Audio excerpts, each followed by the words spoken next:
Hello dear listener, please subscribe to our channel. Enjoy watching.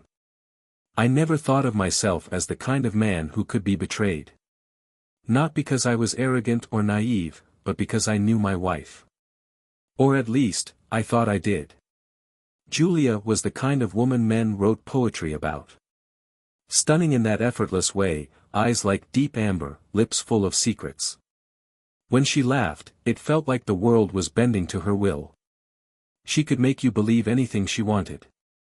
And for 10 years, she made me believe we were happy. Until I found the phone. It was buried deep in her handbag, hidden in a side pocket she never used. I was looking for her car keys, but what I found instead was the cold glow of a locked screen lighting up with a name I didn't recognize, Carter. The message preview was short, but it told me everything I needed to know. I can still taste you. My heart stopped. Then it started again, but slower, heavier, each beat a war drum in my chest. My hands didn't shake, my pulse didn't spike. No, I felt something colder. Sharper. Like a blade sliding into place, ready to be used. I unlocked the phone. She hadn't even bothered to hide it well, the password was our anniversary date. There were hundreds of messages. Pictures. Videos. Proof. All of it. My beautiful wife, tangled in bedsheets that weren't ours, whispering filth into her lover's ear. I read every word. Watched every second. And then, I began to plan. Julia had a taste for the expensive. She loved wine. Not the grocery store kind, but rare vintages, bottles aged beyond their years, the kind that came with stories. She would sip them slowly, close her eyes, let the taste roll over her tongue as if she were savoring a lover. I decided to give her exactly what she craved. Through careful research, I found a specialist. A private dealer known only through whispers and secret handshakes. I reached out, using a fake name, a burner phone. I told him I wanted something unique. Something no one else had. He asked no questions, only sent me a list of names. One caught my eye. La Vengeance Noire. A legend among collectors. A bottle so rare that few had even seen it. Said to be banned in several countries. The last known purchase had been made by a Saudi prince, and the transaction was buried under layers of secrecy. It took a hefty sum, but I secured it. And then I placed it, ever so carefully, in our private collection. Like bait in a trap. Julia found it 3 days later. Where did this come from? She asked, turning the bottle in her hands, her eyes gleaming with hunger. A client gave it to me, I lied smoothly. Apparently, it's priceless. Almost impossible to find. I saw the calculation in her gaze. The silent decision. She thought she was stealing from me. The next evening, she told me she had a business trip for the weekend. A last-minute meeting she couldn't avoid. I played the part of the understanding husband, kissed her goodbye, and watched her drive off. Then I followed. They met at a 5-star hotel, tucked away in a private suite. She arrived first, dressed in a way that was meant to be unfaithful. Not long after, he arrived. Carter. Tall, fit, younger than me. A man who probably thought he was invincible. They embraced at the door, all hands and heat, like animals who had been caged too long. I watched from the shadows as she pulled the bottle from her bag, presenting it like a gift. They toasted to their secret love. Drank deep. And then, the screaming started. The wine was laced with a rare neurotoxin, something untraceable. Not deadly. No, death would be too merciful. It worked fast, paralyzing their muscles within minutes, leaving them frozen in place. They collapsed together on the bed, bodies entwined in a grotesque embrace, eyes wide with terror. They could breathe, they could think, but they couldn't move. I stepped into the room then. Quiet. Calm. Julia's eyes darted wildly, trying to plead. Carter tried to speak, but only a strangled gasp escaped.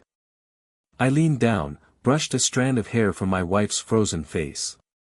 "You always wanted something rare," I murmured. "Now you are." I took my time arranging them. Made sure the scene was just right.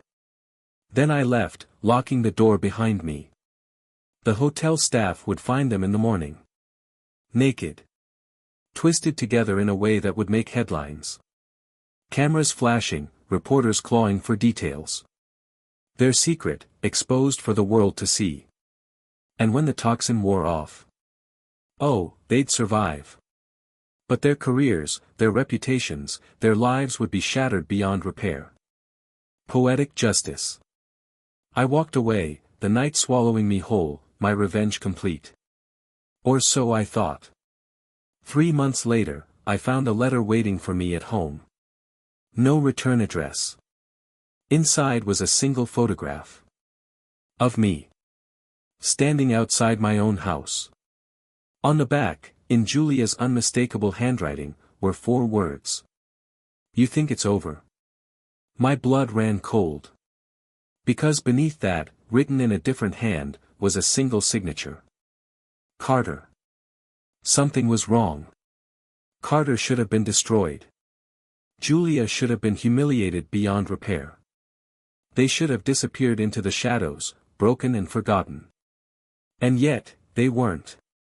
That night, my security cameras picked up movement outside my house. A silhouette in the dark, lingering just beyond my gate. Watching. Waiting. The serpent had bitten back. For weeks, I felt it, eyes on me. A creeping sensation that never left. It started small. A misplaced object in my house. The sound of footsteps on my driveway when I knew I was alone. The flicker of a shadow disappearing just beyond the edges of my vision. Julia and Carter should have been ghosts by now, buried beneath the weight of their own disgrace. But they were still here. Watching. Plotting. And I had no idea what their next move would be. One night, I checked my security footage. There they were. Standing at the far end of my property, just beyond the range of the camera's night vision. Their silhouettes barely visible. But unmistakable. They wanted me to know they were there. I had underestimated them. Now it was my turn to be afraid. I knew I couldn't wait for them to strike first. That wasn't how this game was played. I spent the next few days gathering intel. I tracked their bank activity. Julia had liquidated our joint account weeks ago, funneling money into an offshore account under a fake name. Carter, on the other hand, was more careless, his card was still in use. A boutique hotel in the city. They were still nearby.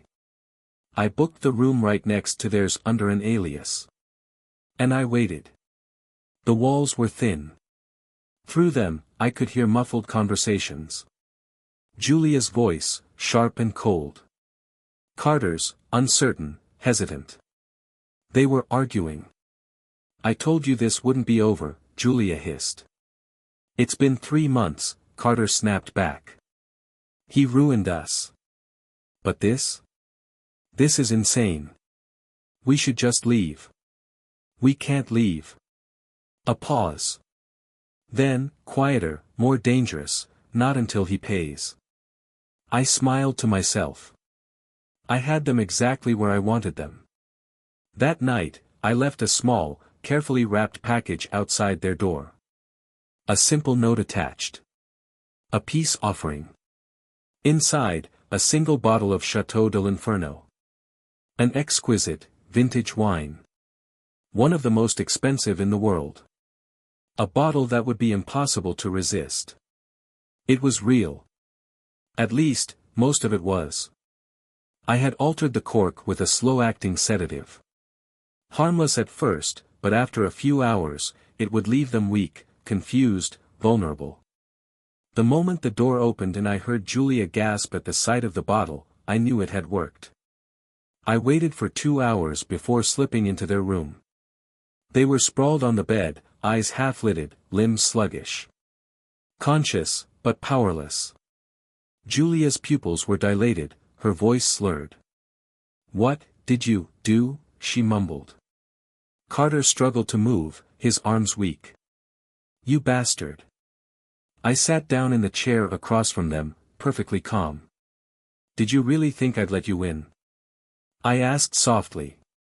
"Did you think you could crawl back from the grave I buried you in?" Julia tried to speak, but her mouth was dry. She blinked rapidly, trying to focus. I leaned forward. "You spent months watching me. Stalking me. Thinking you were in control. But you forgot one thing." I smiled. "I'm always 3 steps ahead." I let them stew in their drugged haze for a while, watching as panic crept into their eyes. Then, I placed a folder on the table in front of them. Inside, documents. Photos. Evidence. Bank transactions linking Carter to fraudulent investments. Enough to destroy his finances permanently. Julia's name attached to a fabricated embezzlement scandal at her former workplace. The kind of story that would make sure she never worked again. I had spent months creating their downfall. Carefully, methodically, crafting the perfect collapse. And now, they were going to watch as it all crumbled. "I've sent copies of this to select individuals," I said casually. "The police will get theirs in the morning. A few news outlets as well. By noon tomorrow, your lives will be over.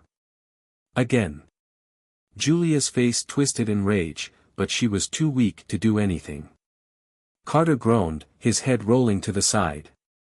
"But don't worry," I continued. "I'm not going to kill you. That would be too kind." I stood, watching the realization sink in. "You're going to live with this," I whispered. "Every single day." Then, I turned and walked away, leaving them paralyzed in their own ruin. The next morning, I checked the news. Julia and Carter had fled the city overnight. A desperate escape, a last-ditch attempt to outrun the storm. But the storm had already caught them. By noon, Carter's accounts were frozen. His name dragged through headlines as an exposed fraud. By evening, Julia was arrested for financial misconduct, cameras flashing as they hauled her away. I watched it all unfold from the comfort of my home, sipping a glass of the very same wine that had started this entire game. A fitting toast. As I set the glass down, my phone buzzed. A message. No name. Just a number I didn't recognize. I opened it. One sentence. "Enjoy your victory while you can." I exhaled slowly, a smile creeping onto my lips. Let them try. If you leave a comment, tell us what you think about the story you heard. It's important to us and will help us find and tell stories that you find interesting. Thank you for watching us.